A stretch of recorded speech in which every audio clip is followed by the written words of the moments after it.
UP PCS में 2018 से पहले क्या होता था कि जो उत्तर प्रदेश की महिलाएं हैं या फिर उत्तर प्रदेश का एससी एसटी ओबीसी अगर हैं तो उनको रिजर्वेशन मिलता था सिर्फ, और बाहर के जो महिलाएं होती थी या एससी एसटी या ओबीसी होते थे उनको जनरल ट्रीट किया जाता था। लेकिन 2018 में खुशबू बंसल एक केस हुआ और उसमें ये बोला जो है कोर्ट ने कि भैया जो महिलाएं बाहर की हैं, जो 20% जो हॉरिजॉन्टल रिजर्वेशन मिलता है यूपी में, उसमें यूपी की भी महिलाएं इंक्लूड करी जाएंगी और बाहर की भी।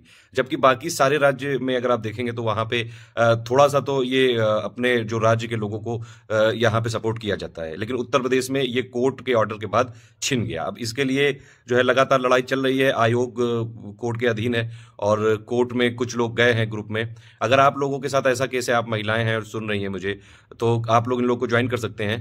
ठीक है, इन लोगों की इस बात के लिए बस लड़ाई है कि 2018-19 में जो रिजल्ट आया है प्लस जो 2020 में आने वाला है, उन सभी में उत्तर प्रदेश की महिलाओं को जो आरक्षण दिया गया है, मतलब जो महिलाओं का आरक्षण है वो सिर्फ उत्तर प्रदेश की महिलाओं को मिले, ऐसा इन लोगों का कहना है।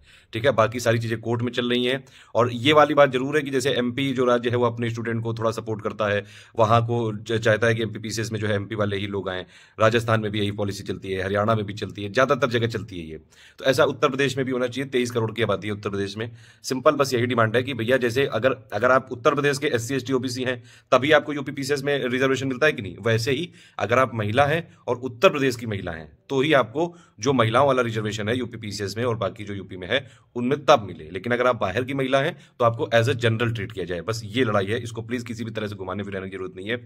ये सारे राज्य अपने स्टूडेंट को सपोर्ट करते हैं और इसमें कोई ऐसी गलत बात भी नहीं है। ठीक है, ये कोई संविधान के दायरे के बाहर वाली चीज नहीं है। कई लोग तो कई स्टेट ने तो संविधान के बाहर जाके भी 50% से ज्यादा रिजर्वेशन दिया हुआ है, और कई ऐसे भी स्टेट है जहां पे आप देखिए कि वहां के लोगों को ही टॉप वो लोग लाते हैं। जैसे राजस्थान में कोई आज तक इतिहास नहीं हुआ है कि राजस्थान के पीसीएस में कोई दूसरे स्टेट का टॉप कर जाए, या हरियाणा में ऐसा कभी नहीं हुआ है, ये ज्यादातर में नहीं। लेकिन ये उत्तर प्रदेश और बिहार में समस्या है।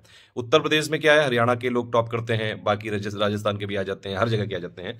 तो ये वाली चीजें हैं। थोड़ा बहुत अगर उत्तर प्रदेश के सरकार को, उत्तर प्रदेश के जो छात्र हैं, हमारे खुद ही की 23 करोड़ आबादी है। अगर आप ये समझिए कि अगर हमारे घर में जो है हम तभी भंडारा करते हैं जब हमारा घर पूरा भरा पूरा रहता है, तो हमारे खुद के छात्रों के पास जो है नौकरी नहीं है। तो ये वाली चीज उत्तर प्रदेश को भी समझनी चाहिए और बिहार को भी समझनी चाहिए। थोड़ा बहुत सपोर्ट तो एटलीस्ट स्टूडेंट का होना चाहिए। क्या कहते हो आप लोग, बताइए, आप लोग खुद बताइएगा।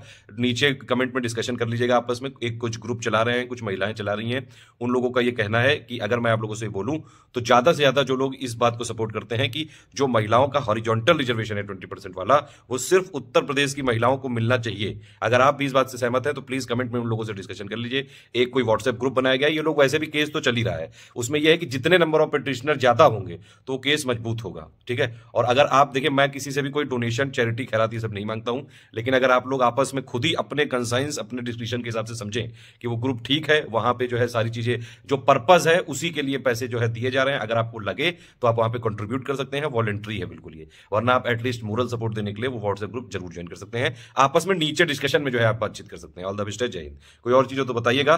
देखिए, मैं किसी भी ऐसा नहीं कि मतलब अब आप लोगों में से कुछ लोग गुस्सा हो जाएंगे कि कहेंगे कि यार तुम यूपी पीसीएस बीपीएससी सबके लिए पीसीएस पढ़ाते हो, तुम सिर्फ यूपी का क्यों फेल ले रहे हो। मैं ये नहीं कह रहा हूं, मुझे ये भी लगता है कि जो एमपी में ये वाली पॉलिसी है ये गलत है। मतलब वैसे अगर देखा जाए तो यूपी की जो पॉलिसी है यूपी पीसीएस की, एक्चुअली वही होनी चाहिए। लेकिन समस्या ये है कि उत्तर प्रदेश में तो सारा जो है पूरा खुला भंडारा हो जाता है कि कोई भी आके यहाँ पे भरता है। ये बिल्कुल सही बात है, बिहार में भी ऐसा ही होता है। ठीक है, लेकिन बाकी स्टेट में नहीं होता है, ये समस्या है। तो अगर वो लोग भी कर दें तो फिर तो कोई बात नहीं, लेकिन जब वो लोग अपना राज्यों को जो है, अपने राज्य के छात्रों को अलग से एक तरह से फेवरेटिज्म टाइप का कर रहे हैं, तो उत्तर प्रदेश भी अपने छात्रों को क्यों ना थोड़ा बहुत जो है यहाँ पे प्रेफरेंस दे।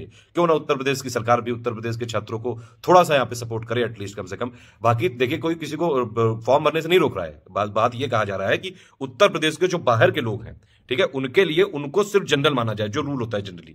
और प्लस उत्तर प्रदेश में जो यहाँ पे मार्किंग सिस्टम है, जो एग्जाम में पूछे जाते हैं क्वेश्चन, उसमें उत्तर प्रदेश की ज्यादा से ज्यादा जो है हमें यहाँ पे वेटेज होना चाहिए। इसमें कोई गलत बात नहीं है। अगर आपको उत्तर प्रदेश की जॉब करनी है, उत्तर प्रदेश के बारे में तो जानना ही चाहिए। इसमें कोई भी गलत बात नहीं है, कोई इलॉजिकल बात नहीं है, नॉर्मल सी बात है बस ये। ठीक है, आपको लगे तो आप लोग आपस में डिस्कशन में करके आपस में जो है डिबेट कर लीजिएगा और कमेंट कर लीजिएगा। चाहे तो ग्रुप ज्वाइन कर लीजिएगा, चाहे तो उसमें डोनेशन अपना कर सकते हैं, नहीं चाहे तो कोई बात नहीं। मैं इसमें किसी भी तरह से इन्वॉल्व नहीं हूं। स्टूडेंट की बात थी, देखिए उत्तर प्रदेश के छात्रों की ये बात थी जो मुझे आप तक पहुंचानी थी, और आप लोग भी इसको सुन रहे हैं। मैं सिर्फ एक माध्यम हूं, अगर कोई मुद्दा है वो मैंने बताया है आप लोग को। अब आप लोग कैसे रिएक्ट करते हैं वो कमेंट में आप देख लीजिएगा, जैसा जो आपको ठीक लगे वो कर लीजिएगा। ठीक है, ऑल द बेस्ट है, जय हिंद।